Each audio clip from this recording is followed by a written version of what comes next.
اللهم صل على سيدنا محمد يا رب صل وسلم دائما ابدا على حبيبي.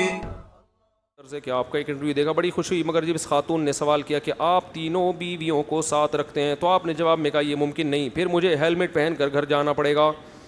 اس جواب سے یہ تاثر ملتا ہے کہ خواتین آپس میں مل کر نہیں رہتی. اس کے برعکس میری ایک کزن جو کہ فورس میں اچھے عہدے پر ہیں, ان کی دو زوجہ ایک ہی گھر میں بڑے اچھے طریقے سے رہتی ہیں. وہ خود رہتی ہیں, وہ خود گھر سے باہر رہتے ہوں گے, اور یہ محسوس ہوتا ہے کہ دونوں بہنیں ہیں. محسوس کسی کو کوئی بھی چیز کسی بھی وقت ہو سکتی ہے.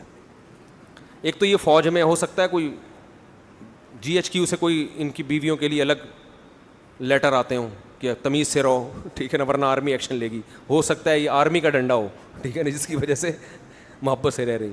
باقی دیکھو اتفاق سے بہت کچھ ہو سکتا ہے. میں ایسے لوگوں کو بھی جانتا ہوں جن کی 4 بیویاں بڑے آرام سے رہتی ہیں, ایک ہی گھر میں رہتی. لیکن عموماً ایسے بھی لوگ ہیں, بڑا خطرناک کینسر ہوا, ٹھیک ہو گئے نا, ہوتا ہے کہ نہیں ہوتا, ٹرک اوپر سے گزر گیا, بچ گئے وہ.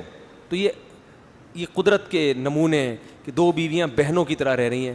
نارمل گھروں میں ایسا, جہاں گوشت بھی کھایا جاتا ہو, نارمل خوراک ملتی ہو, نارمل ماحول میں کوئی پلاؤ, میں لوگوں سے کہتا ہوں میاں بیوی اکٹھے نہیں رہتے. ان کی سوگنیں کہاں سے آج کل اکٹھی رہیں گی؟ میاں بیوی کو کچھ دنوں کے لیے اکٹھے ایک گھر میں چھوڑ دیں, وہ لڑیں گے آپس میں.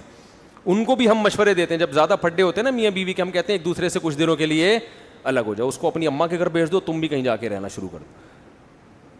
راحت اندھوری کا شعر ہے, دور رہنا ضروری ہے قریب آنے کے لیے. شعر کے تو ایسی کی تیسی کرتی ہے, اس کا مفہوم بیان کر دیا میں نے. دور رہنا ضروری ہے کس کے لیے؟